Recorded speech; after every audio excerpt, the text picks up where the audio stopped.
You know that feeling when you're just running on empty and then you look around and everything just feels worse? Like it feels heavier. There's so much to do. There's so many things that you still have to get to. I made this mistake recently. I was already not having a great day and I sat down and I started looking around my house. And guess what I saw? Pictures that needed to be hung, laundry that needed to get done, and endless little tasks that I had yet to get to. And today, we're going to talk about that. If we haven't met yet, my name is Isabel, and on this channel, we talk all about embracing your weird in order to build a better brand, business, and life. So let's go. On that day, I realized something. And I'm not really going to explain it right away because I want you to actually try it as you watch it. So here's the thing. I want you to close your eyes for like 5 seconds. Seriously, do it. Pause the video. And then I want you to open your eyes, look around, and see what are the first things you see. Doesn't matter. 5, 10, doesn't matter. What are they? I don't want you to overthink this. I don't want you to pick certain things on purpose. That doesn't matter. Just what are the first 5 to 10 things that you identify? Okay, pause the video. Do that. Come back. I'll wait.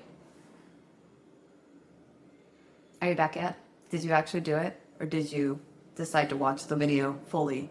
Please do it before you watch the other part of this because it'll spoil the thing. Okay, here's the thing. If you notice things that are broken, wrong, or need fixing, your brain is in damage control mode. Your brain is like, oh my God, I have all these things that need to get done. I need to fix this. I need to fix this. I need to fix this. I need to fix this. I need to fix this. Because you're not just stressed. You're like bracing for the fact that something else is already going to break down at some point. And so your brain is identifying all of these things that are broken because your brain is trying to figure out if it can fix them before something else breaks. If you noticed clutter or disorganization, that is mental overwhelm showing up in physical form. Things that were not put back where they go.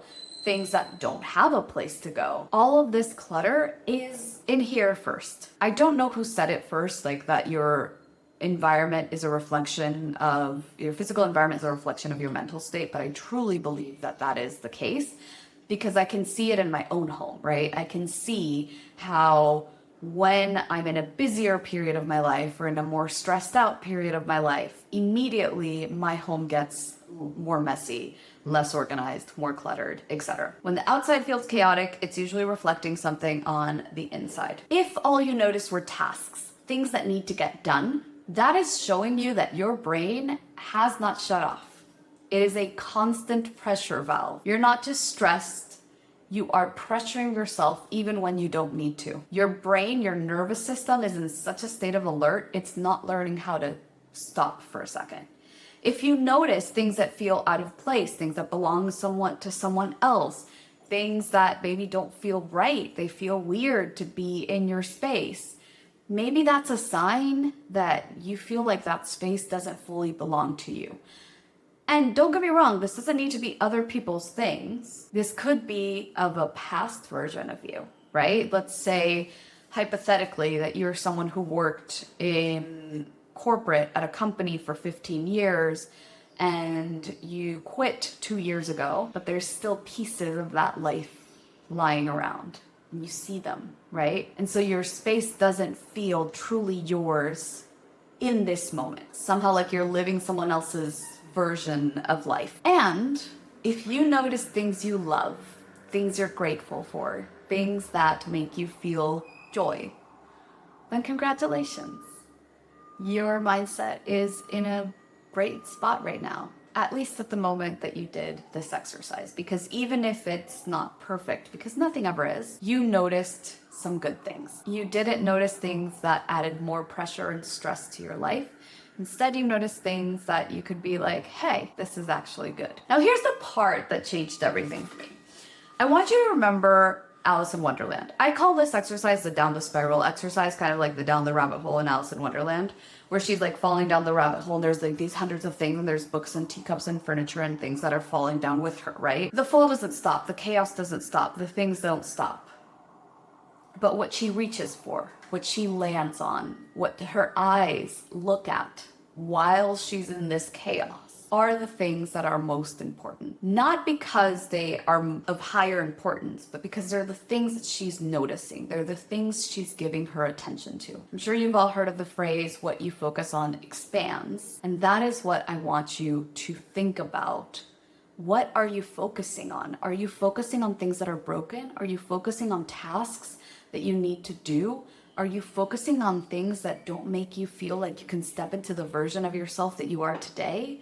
Or are you focusing on things that you're grateful for? Things that make you happy? Things that make you grow, right? Like there's a bunch of different ways that you can look at your space and a bunch of different things that you can focus on. And that is what defines the experience of the rabbit hole. That is what defines the experience of Alice in Wonderland's fall.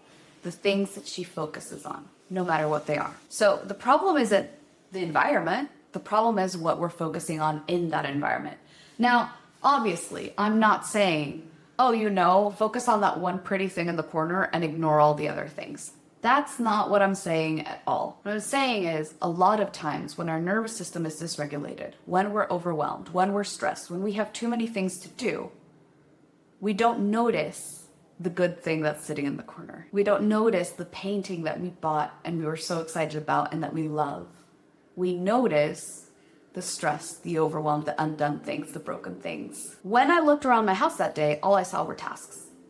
Laundry that needed to be done, picture frames that needed to be hung, unfinished projects.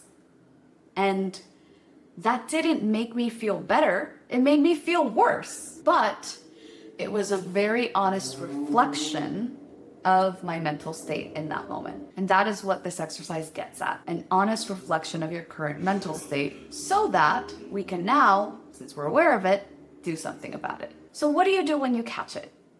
Part 2 of this exercise. We close our eyes again, we breathe in, breathe out. If you didn't breathe in, breathe out fully. Do it a couple more times until you're breathing in and breathing out fully. And then we consciously look for 5 things that either we're grateful for, or that bring us joy, or that make us happy, or that we love that are in our home. And once we do that, we change our mental state, because we remember that yes, there's bad things, yes, there's messy things, but there's also good things. And this is not a toxic positivity thing of if you only focus on this, the other stuff will go away. No. But what it is from that mental state of the gratitude, of the joy, of the recognizing the good in your life, you can do a lot more about the things that you don't like. And it'll be a more enjoyable process. And you'll be kinder to yourself in the process and more compassionate with yourself in the process. And isn't all that everyone craves basically an easier life? So why are we making it harder on ourselves? Anyways, that's all I have for you. If you are willing to share in the comments, I'd love to hear what you noticed first in the first part of the exercise, and maybe a couple of the things that you were grateful for as well. Leave them in the comments. I read every single comment and reply to almost all of them. And yeah, and if you enjoyed this video, don't forget to like and subscribe. I make new videos like this every single Friday. So until then, stay wild, stay weird, and I'll see you in the next one.